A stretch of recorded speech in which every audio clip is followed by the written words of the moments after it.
Hello, everyone. This is the Arkins Hearth, a new podcast from Not Dead Yet Productions. I am Michael Jason Chandler, and sitting with me today are my co-hosts, starting to my right, Mr. Thorin Wolf, owner of Arkins Juice Tavern and Arkins Hearth Gaming. And to my right, the Ginger. I play a druid in D&D right now. Right now? In my This current minute? campaign, Oh, okay. this moment. Yes, this very moment, I have my roll D20 right initiative. here. Yeah, I actually do. And to my right, Pixie, the resident furry, I'm currently drawing dogs. That's important. It's important to draw dogs. It is. and they are very good-looking dogs. And how is the art for the podcast? Unstarted. Oh. I Didn't start, apparently. That's okay. We're just judging you silently. Okay. So, this is a brand new podcast, and it's going to be bringing you stories from the Arkins Hearth each week. Stories of murder, mayhem, aliens, cryptids, ghosts, and all of the things that I enjoy, and maybe a few things I don't. I don't know. These other people can write episodes too. Yay. However, sweet. today we're going to be covering the Satanic Panic in an episode I like to call Panic, Dragons, and the Real Enemy, Housewives. Bum, bum, bum. I thought that was that. I thank you for the bum, bum, bum. I thought that it deserved it. Can we get an edited in? Bum, bum, bum. No, I'm just going to use yours. Oh, okay. I think that's... No, I'm going to let Thorn make all of the sound That's effects. a great idea. Let's make No, my folly a work Thorin soundboard. sucks. Don't do that. That's why. Listen, okay. Between the three others that you have on this podcast, we make enough random noises. You'll get something. Well, and I mean, Pixie sometimes just makes this strange hissing noise that we'll have to edit out. It's You mean- not my You mean fault. the tea kettle laugh? The tea kettle laugh, yes. There it is. So, folks, Not on purpose. today we're going to be covering the Satanic Panic of the 1980s, and specifically how it affected Dungeons and Dragons, the tabletop role-playing game that we all here at this table adore and love. Real quick, so we know you play Druid. Yes. What do you That's- play? Ginger I'm a plays cat. You're a I'm a cat, cat bard. but you're a dog. My persona is a dog. Okay, yeah. I was But just my D&D sona is a cat. D&D D&D sodas. sona. I actually genuinely would love a fursuit of my D&D character. That'd That'd be be really freaking cool. And Pixie and I are in the same campaign, and our Okay. characters put on a very great musical performance. Beautiful. Beautiful. every- Whisper on kazoo. You do that every game? No, just the last one. That's if you're ever playing with me, I'll make you guys perform every game. Our DM has banned kazoos now. Oh, that's unfortunate because that's legitimately my instrument of choice for my bard. So All right. And Mr. Wolf, why don't you tell me your favorite character? I don't necessarily have a favorite species because that's Okay. the word we're using now, not race. Right. But absolutely partial to a few, like elves and the boring humans and Asimars. But I genuinely love playing rangers. They are my favorite class.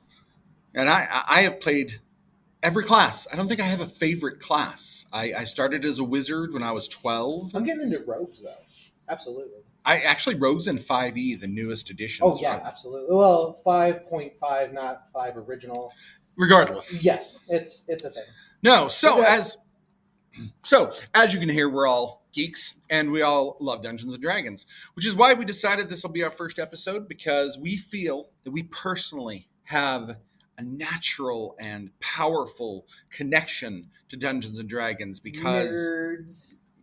we're nerds, yes. So the Satanic Panic refers to a widespread moral panic that happened during the 1980s and early 1990s. It centered around unfound claims that secret satanic cults were ritually abusing children. The hysteria led to numerous false accusations, police investigation, ruined lives, and ruined reputations. One unlikely target of the panic was the tabletop game Dungeons and Dragons, often blamed for promoting occultism and violence. In the late 1970s, there was a resurgence of conservative Christian movements This emphasized family values and continued well into the 1980s. It's very similar to the modern movements, also emphasizing the quote-unquote family values. The U.S. was emerging from the Vietnam War and a changing in the way we saw our world, our government, and ourselves. Daytime talk shows would give sensational news coverage, amplifying fears about the occult, crime, and youth behavior. In 1980, a psychiatrist named Lawrence Padzer wrote a book about his patient called Michelle Remembers.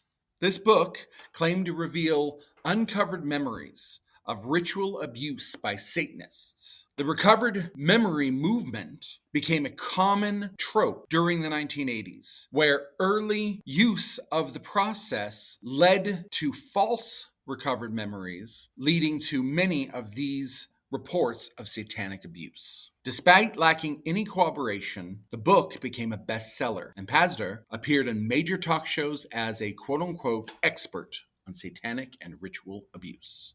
A self-proclaimed expert, correct?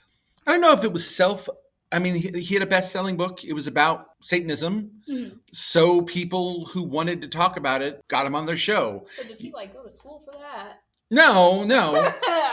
And unfortunately, the sad part about this is all he was reporting was that this woman remembered satanic abuse and that this was what happened, quote unquote, according to his book. Just because somebody remembers something doesn't necessarily mean it happened, True. He wasn't necessarily looking to start this entire movement. Well, he was looking to sell books. Well, yeah, but that's let's start a panic. I don't think, he wasn't trying to start a panic. I think that he had something very interesting. He wrote a book about it. It took off. But, that got people worried about satanic ritual abuse. But what really kicked off the panic was in 1983, the original McMartin preschool case, the first of the preschool cases, where accusations made by children interviewed with leading questions described tunnels, ritual abuse, animal sacrifice, and witchcraft being done in front of or to children. This investigation would go on for 7 years, and no evidence of ritual activity was ever found. Okay, so this investigation went on for so long, and I understand it was more than one preschool, a bunch started. Well, that was the first, but it was across the nation, hundreds of preschools. Why did it still take 7 years? So a kid says that someone's abusing them, even if you don't find tunnels. Try to see it from the perspective of police and parents. You don't find any tunnels. You don't find proof of ritual abuse. But the kid's saying that something has happened. They were led questions. These were leading questions. So someone gave them information that obviously scared adults. Do you stop investigating when a child says they're being abused, or do you believe the victim? No, you believe the victim, especially when it comes to kids. Of course. Parents want to protect their children, and, children are so little. Anything they say could be something that happened. Exactly. But it's still, at 7 years is just a really long time in my mind for a case. Ironically, it did remain the longest and most expensive criminal trial in the U.S. history. Wild. At the time. Where exactly were these tunnels? So supposedly the tunnels were under the preschool. The interesting, obviously there were no tunnels. Okay. Again, there's two different things. There's the accusations. There's the children saying this happened. There's the parents freaking out because their kids are saying that they saw or were a part of abuse. There's the police investigating. And all of these are different things. Technically, the police are investigating a crime. The parents are trying to protect the children. The children are being given false information. Let's call it a stew of stupid, which branched out into a different type of abuse, which I would call media abuse. Right. Okay, so Jason, you're the only person at this table that is a parent to anything other than a pet. I do have a 13-year-old daughter, yes. Yeah, so if she came to you at, say, 5 years old and started talking about, ritual abuse, what would your immediate, reaction to that be? My reaction would be that my child got that from somewhere. They Whether it's real or not, she didn't make it up. My kid, especially at that age, did not lie. She still really doesn't. And we have great trust. She's always trusted me. Brutally honest. Brutally honest. I feel like that's an autism thing. It is. Yeah. It is. Same. Because same. Because same. Yeah. She's brutally honest, and she always has been. So knowing my kid, I would have immediately said, where did that come from? Why are you saying that? Where did you hear that? Would I automatically assume that it happened? I would like to say no, but would I act as though it happened? Would I call the police on these allegations? Maybe. How bad are they? See, because, like, that's the thing, too, though. Like, if a kid is talking about something that they would, like, know absolutely nothing about, like rituals, Right. like, they had to have seen that from somewhere, because a kid's not going to come up with that on their own. Seen it, heard it, something. And that's my thing, is if my little girl came up to me and said someone was abusing her, I would have treated it as real. And if I found out that it was real, I would have burned the place to the ground. Yeah. But that's where you're, as a parent, that's where you come from. I mean, you don't want to ever question your child. You know that they're not lying to you. But you also have to be aware that a child will try to tell you what you want to hear. Yes. Whatever they think you want to hear is what they will tell you. And unfortunately, it can become skewed very, very easily. They're very creative. They can play a game with a teacher and come and tell you, today we were doing rituals. And if there was a quote unquote ritual in the game, you know, somebody plays some sort of dungeon game or something with a child, they could come up and say, hey, I was doing ritual demon summoning today. And you'd freak out. Yeah. Would I call a police officer immediately? It depends. I mean, I don't know. It kind of reminds me of, I was a preschool teacher for like 6 years. We had this one kid who, he played a lot of video games. At 5 years old, I don't think you should be playing Five Nights at Freddy's, but you know, and he was telling the other kids all these things about Five Nights at Freddy's. And of course, kid isn't going to be like, right. You know, that's fiction. A kid's going to be like, wait, you're telling me that these things are gonna like come and like kill me? Like, well, even if so we had to have a little talking to, hey, let's leave that at home and not bring it to school. I will tell you, there's a story when I was 5 years old. My mother got called into Animas Elementary here in Farmington, New Mexico. I was a kindergarten student, and my mother was called in because 1942. I was born in 1978. Shut up. The 1800s? No, 1982. Dang it, 1978. 1776. You guys are confusing me. No, I was born in 1978. Shut up. That's okay. That's just the old timers kicking in. Yeah, the old timers. The Yeah. old timers, yeah. The confusion. So when I was 5 years old, my mother was called into the school because I was apparently talking about ritual murder, ritual killing, heads being cut off. I mean, they were freaking out. My mom came in. They told her that I was talking about these rituals where people were getting their hearts cut out, and they were freaking out. There's a police officer present. My mother bursts into hysterical laughter. My mother was an anthropology major. Okay. She was studying the Mayan culture. I And figured as soon as you I had gotten a hold of one of her textbooks and thought it was really cool. And course. all the ritual, the ritual murders and sacrifices that were done by the Mayan culture, I thought that stuff was cool. It's fascinating. Exactly. And then after I read about it, I went to school and I told all of my friends about it. And the teachers heard it and they freaked out and called my mom in and called the cops. Come to find out, I just like to read and I love history. Go figure. But yeah, I mean, but was that the wrong thing for them to do when a kid comes in and starts talking? Was it appropriate for me to have access to books on ritual sacrifices in the Mayan culture? Probably not. It was the 70s, or well, the early 80s at this point. But this was at the beginning of the Satanic Panic, and the police were called on my mom. This could have gone real bad for her. So this is a real thing. Yeah, it was a real thing. And she was terrified. Just so you know, I talked to my mother about this, and she said this stuff scared her. She had 2 little boys, one blonde hair, blue-eyed, and apparently that was a thing. And then there was you. Actually, I had blonde hair back then. What? Huh.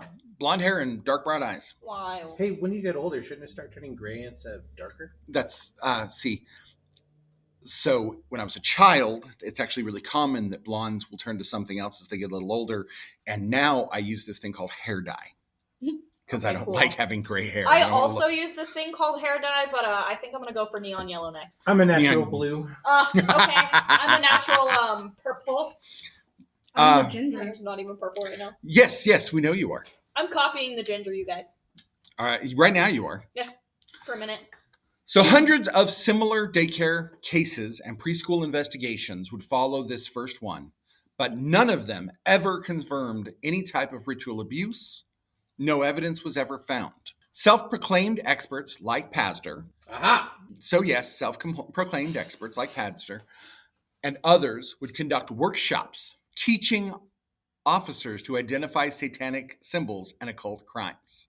So again, this is with no corroboration, no evidence. However, by 1992, the FBI had found no evidence of organized satanic ritual abuse in the United States. And to my understanding, to this day, there has never been a verified case of real satanic cult abuse. There have been cults and there's abuse, but for it to be an actual satanic, like the Satanic Panic with sacrifices, it's never happened.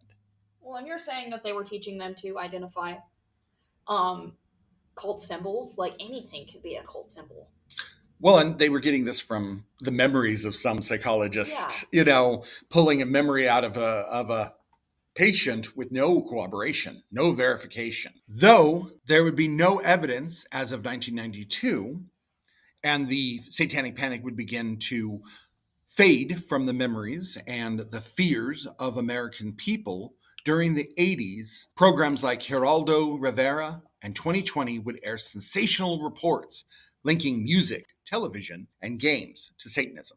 Evangelical leaders used the topic to rally congregations and raise funds, warning that Satan was targeting America's youth. Innocent people were accused and imprisoned on unreliable recovered memories, used as testimony in courts. Families were torn apart by suspicion and moral fear, and this would not fade for a full decade, as the early 1990s would find both the scientific and legal community debunking all these claims. But now, how did that affect Dungeons & Dragons? So in 1974, Dungeons & Dragons was created by Gary Gygax and Dave Arneson, blending wargaming and storytelling. By the late 1970s, the game had a dedicated youth following, emphasizing creativity, mathematics, and imagination. The game's fantasy themes, demons, magic, and monsters, appeared occult and sinister to outsiders unfamiliar with role-playing. A gifted but troubled 16-year-old student would disappear from a Michigan State University campus.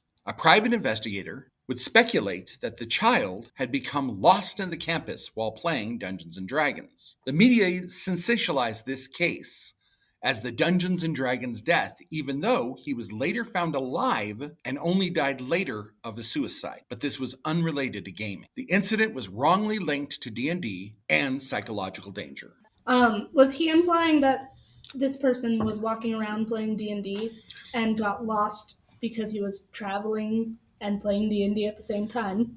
Well, I will make the argument that there is a thing as live action role play. However, yes, though it is mostly a tabletop game, the suggestion was that he was playing Dungeons & Dragons and became lost in the campus tunnels, which do exist. These tunnels do exist, I should say. Okay, cool, good. These are real tunnels. I mean, I did go to a school that had a tunnel. I would understand. I would understand tunnels in a college campus, Like a university, or a university.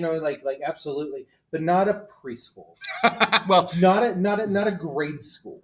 Yeah, I don't believe they had. How large is this grade school? I can understand a basement for like boilers in a bigger city. No, but one of my high schools had tunnels under it from World War II because it was built and they were making bomb shelters and stuff. Well, what about like tornado shelters too? You're Like, also that from makes the sense. Midwest. I went to high school in Utah. Yes. Oh, what?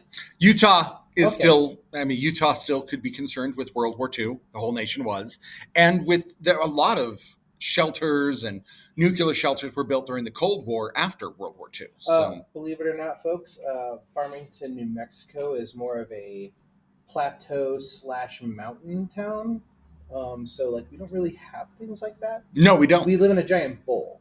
Yeah, no, it's kind of wild to me because I grew up in the Midwest, like you said, and places here don't have basements. They don't have tunnels. Like, Actually, that was a selling point in my house. When I bought my house, it has a basement. It's because of all the sandstone and Mhm. like the hard rock rubble that we have to go through. Like as an ex plumber, like it is. This ground is horrible. Yeah. Oh, I've known people whose pipes will burst and the sandstone God. breaks up and goes into the pipes and then destroys everything. Destroys your foundation, like it cracks everywhere. That's horrible. Yeah, water damage is terrifying, and I am literally paying off a $29,000 debt for a flooded basement in my Welcome house. to the rainy season of New Mexico, which is right now. Yep. Yeah, it's about a day and a half, and if you don't like the rain, wait literally 5 minutes. It's not even a joke here. It's 5 minutes and it goes away. So again, this child, this teenager, was found. You know, he did take his life, but it was unrelated to gaming. It was unrelated to this disappearance, but it put it into people's minds that D&D was connected with psychological danger. Hey folks, just a reminder, if you're having horrible thoughts and hurting yourself, absolutely seek help. Even if it doesn't mean anything to you, it will absolutely mean everything to your friends and family. Even if you think you're alone, you're not. You're not. You're absolutely not. We all have those dark times. We all have those dark thoughts. Seek help and call, talk to someone, talk to anyone, call a local suicide support or a national suicide support. We will link that at the notes after this episode. If your friends won't listen, they're not really your friends, and just find somebody who will. Absolutely. And remember, your worst day is just one day. Wait a minute. Wait till tomorrow. It won't always be that dark. Things will get better. They always do. So, back to the happy stuff. So, in 1982, a woman named Patricia Pulling's son committed suicide, and she blamed Dungeons and Dragons for the child's death. This led to the formation of BADD, Bothered About Dungeons and Dragons, or BAD. Pulling founded the organization to campaign against the game, claiming that it promoted suicide, murder, and Satanism. Surprising, it does not. Surprises nobody because they're looking for a patsy. Well, and I want to state that it does not do that. No, absolutely not. That is such a stupid name. Like, bruh. It makes me remind of Mothers Against Drunk Driving, MAD, MADD. Or Dads Against Daughters Dating. That was one. That's just dad. What? Dad did that. It was an organization at my high school. I could see myself being a part of DADD. Mad. Not MAD. Well, MAD, Mother Against Drunk Driving. That's a good thing. Yeah. No. But like, yeah. They're interesting, and those sorts of things. Regardless of the name being bad, a hurting parent who's just lost their child is going to look for something to blame, of course, because they're hurting. I think that the problem is creating a national platform, which is something we deal with in this age even more. People who, I'm hurt, I think it's that person's fault, I'm going to create a national platform. Okay. Yeah. Well, this appeared in the national news. The Devil's Web and Who's Stalking Your Children for Satan came out in 1984. Pulling lectured police officers, distributed guides linking fantasy gaming to occult crime. Psychologists and gaming experts, unfortunately, found no scientific evidence supporting any of her claim. I say unfortunately, but I would say fortunately. Right, yeah. But she was so devastated, and she believed that Dungeons and Dragons drove their kid to it, just like people who believe their kids did horrible things because of video games or because of music. And unfortunately, it's more complex than that. People don't understand that people with severe mental health issues or dealing with horrible structures and horrible stresses will sometimes find peace in video games, in music that might be violent. They connect to it. They feel something connected to it, but it's not causing it. Well, how can you not feel a connection to that kind of thing? I mean, when you're in like the worst headspace that you've ever been in, you're gonna want to find an escape. You know what I mean? Like how? Absolutely. And Dungeons and Dragons is an escape for those people, for a lot of people who are marginalized. Yes. Absolutely. I think that Dungeons and Dragons, for a lot of people, I mean, big surprise, sitting at this table, there are ADHD children and autistic children and children.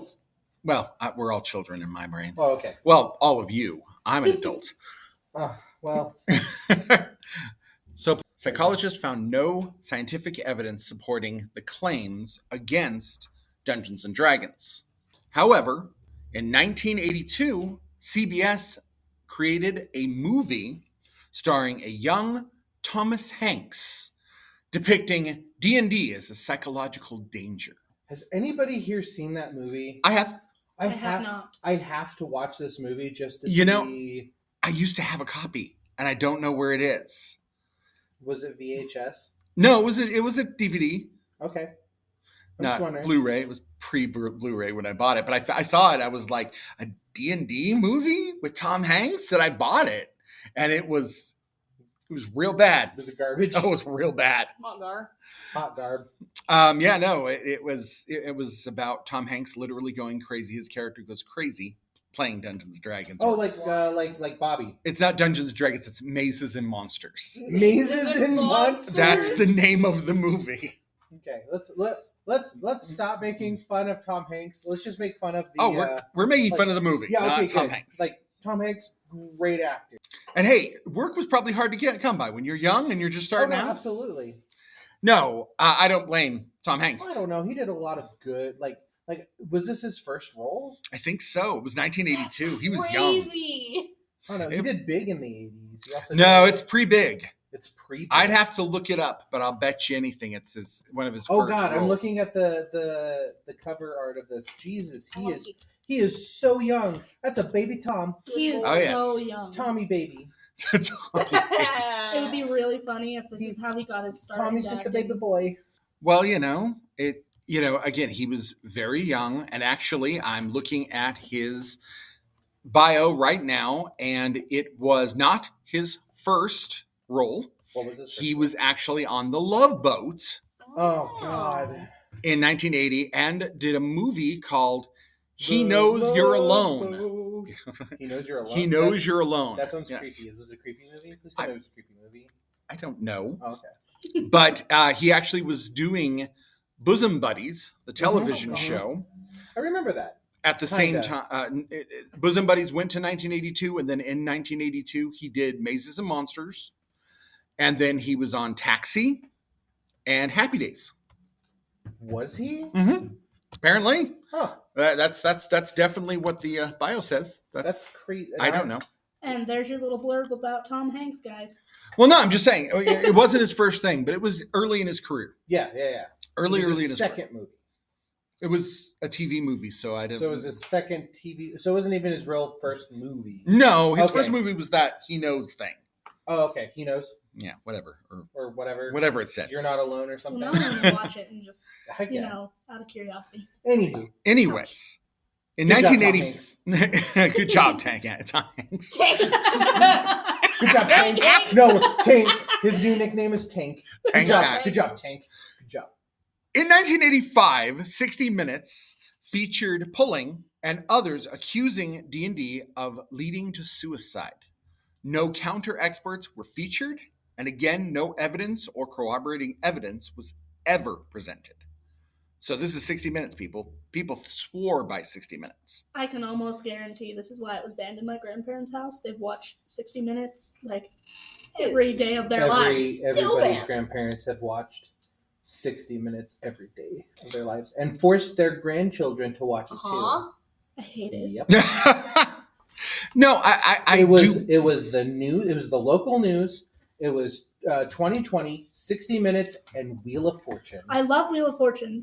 My Well, but the- grandmother all the new stuff. really loved the soap operas. Well, I can tell you that none of my research suggested that Wheel of Fortune was ever involved with Satanic Panic. Good or- to know. Or anti.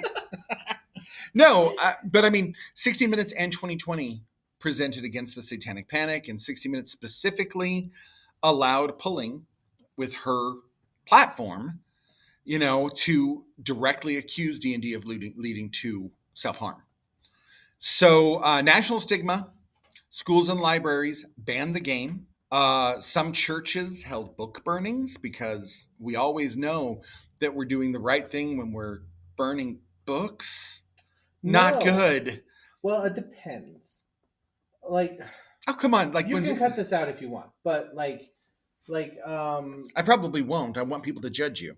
well, no, I'm talking about like a lot of like German World War II books were burned. Oh, yeah. You know By the what I Nazis. mean? Yeah. No, Like, I think... I mean, Nazi books were burned. I am of the mind that... Manuals to teach you how to do things. Well, but I'm of the mind that things like that shouldn't be burned, not because we should believe in them or we should follow them or we should teach them, but when history is forgotten, it's repeated. Look at what we're dealing with right now. True. We can use these things as lessons.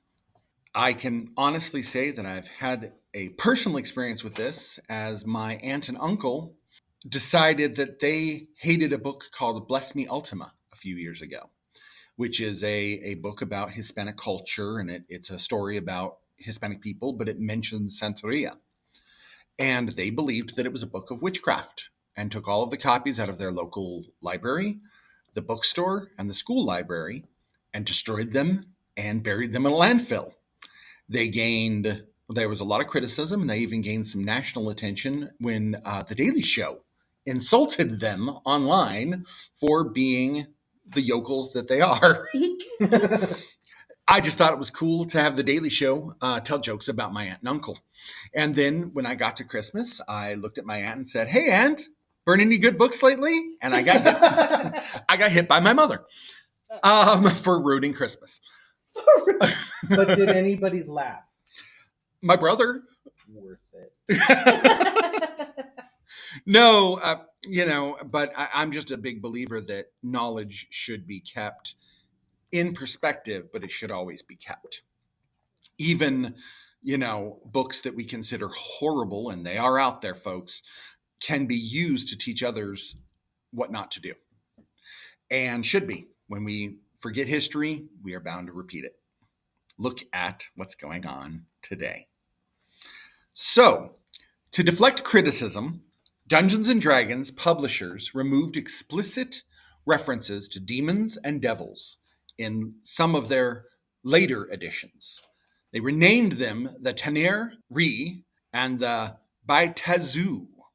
I may have butchered that. Forgive me, D&D players. That was probably Advanced Dungeons and Dragons. Probably. And I mean, they went back to devils and demons. Yeah, in like 3.5. Yeah, no, 3 and 3.5. They went back to it. Yeah, 3. Probably second edition they did that, and it was, Or Advanced D&D. Right. I remember seeing those names in the book, and I was like, the hell is this?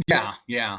Well, and despite the negative publicity, this controversy and all of this banning actually put it in people's minds and brought it to the forefront, and it actually boosted their sales. And teens and college students started playing en masse. So something that was had a dedicated following suddenly became nationally known and became that thing you could do to piss off your parents. That's because teenagers and college students here know and don't listen. Absolutely. I mean... No, I'm going to go do that thing now. What do you mean that's bad? I guess I should try it, And they were actually fooled, people, because all they were doing was... Smoke that. You did in the 70s, Mom. Oh, I've had that conversation. Oh, yeah, absolutely. Yeah. We all have. My mom telling me not to do stuff, and I'm like, wait a minute. You have been smoking? Never mind. So anyways, going back to the marketing, no. So even with all of the changes, as I said, interest in D&D grew, which is funny because basically they fooled people into making believe and doing math in their basements with their friends. Oh, no. Dangerous math rocks. Actually, fun fact, the original D&D set, like the White Fox, apparently, this is just legend, but I want to full-heartedly believe this, came with extra D4s because they were the pointy pyramid ones. That way you could throw them on the ground as you crawled out of the basement window as the police were raiding your basement. I don't believe that. I don't either, but I want to. We can pretend they home alone to people. Oh, hell yeah. Well, they attempted to change as the controversy increased the sales and interest. They actually marketed that it was an adventure and heroism game rather than focusing on occult imagery. Oh, no, absolutely. But, and I don't know that it worked necessarily. I remember being that I am the oldest person here, and I actually did play Advanced D&D Well, so did I. Well... But that's because I couldn't afford the new books. I played it when it was new. I'm old. The other two hosts. I'm on my first campaign ever, so Same. Mine was back when I was about 17, 18. Oh, wow. But I started playing this campaign, and then I told my friends about it in a restaurant that was called The Kettle. And then this guy came up to me and asked me if I wanted to play Dungeons and Dragons with him. And that's another story. Oh yeah, no, That he is ended up being someone we're going to talk about in another episode. Yep. He and I actually had a conversation in the exact same restaurant, The Kettle. That gentleman and I had a conversation about Vlad. So we've ran into each other Dracula. for years. Oh yeah, no, we have before we met absolutely. for Yeah, years. yeah. Well, and it might have something to do with the fact that I actually played Dungeons and Dragons when I was 12. So that was 1980. I do believe that I played Dungeons and Dragons before most of the people in this room were born. Most. You were born. Yes. So, yeah. Barely? Hold Barely. on. Yeah, you old man. See, it was 12. So I'm sorry, no, 1980, 1990. 1990? I apologize, 1990. Okay. So I played my first game in about 1990. Yeah. Which is about right. With my brother and his best friend and two. I was 4. You were 4. Yeah, it was my brother and his best friend and in a guy named Steven's basement. Steve. And there were 2 girls there who were friends of theirs from the theater group. And they both had crushes on them. And I thought the one my brother had a crush on was very pretty and interesting. And the other one, I don't know why she was there. She seemed to hate it. I don't know. But that was back when we thought girls didn't like D&D. Right. Now you were wrong. I'm Well, it's not married. that. No, times have changed. I'm married to a woman who's been playing D&D for absolutely. years. It was not. It was dumb. I'm very glad that we have absolutely equalized. I don't know how else to put that. Give me a second. Well, it's become so mainstream that something that was seen as something that smelly boys did in a basement. Which they still do. But yeah, I mean, but now smelly girls join them. And if you're in the Farmington area, come see it. It's Arkins' wonderful gaming tavern. Arkins Tavern. So, despite negative publicity, in the 1990s, the American Center for Disease Control would put a final stop to the direct attacks on Dungeons and Dragons and other role-playing games, as they would find no link between role-playing games and suicide or violence. You're telling me that the CDC had to step in to stop this madness? I mean, they presented information. I mean, there had to be studies done. They had to look into it. Can you guys see that right now? Like top board members of the CDC, right? Like top scientists, top everybody, just sitting around a table playing Dungeons and Dragons for research, and then we paid these people to do that. That is I wild. would love to be paid to D. So there- What? I would love to be paid to play D&D. You would love to be paid to play D&D? Yeah. Who wouldn't? Nah, who wouldn't? Well, it wasn't just the CDC. Also, the American Association of Suicidology and the Health and Welfare Canada also did studies finding no causal link between role-playing games and suicide or violence. Canada? Canada had to get Did I involved. say Canada? No, I said Canada. Oh, okay. I was like, I thought I With said their it right. maple syrups. Maple. But no, I mean, multiple. I just thought the CDC was interesting because we consider the CDC such an authority on Everything? what Like vaccines and diseases, and Yeah. the fact that the Center for Disease Control would investigate and put out a report saying that making believe and rolling dice and doing math doesn't cause you to want to become an occultist or kill someone or kill yourself. Yeah, that was shocking to me. Wow. Yep.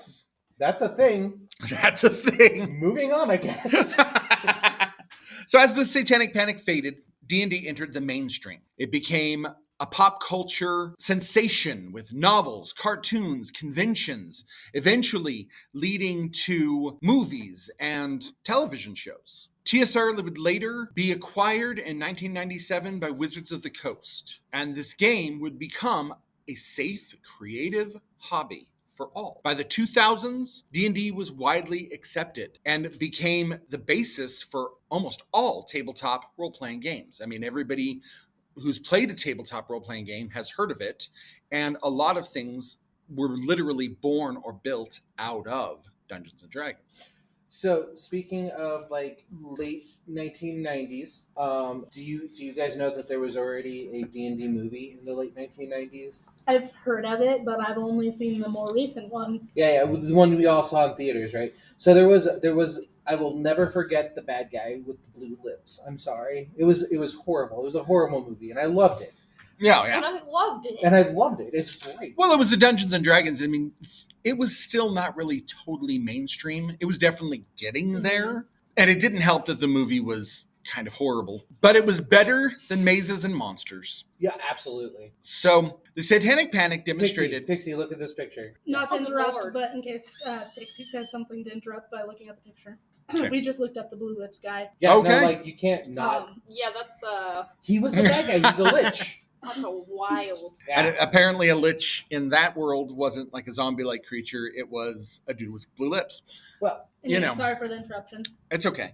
The Satanic Panic demonstrates how fear, misinformation, and poor psychology can spread rapidly, and social change can collide to create moral anxiety. Dungeons and Dragons became a scapegoat for more complex social fears, youth independence, fantasy, and imagination. And remembering that Dungeons and Dragons became the scapegoat should be an indicator for all of us, a memory that we should use, that we maybe shouldn't judge before we know, and we should listen to our children, because quite frankly, if a lot of these people had asked their kids or tried to investigate what their kids were doing, they probably wouldn't have been as offended. I can tell you that my best friend's dad was a Mormon father, and a great man, don't get me wrong, I love the man.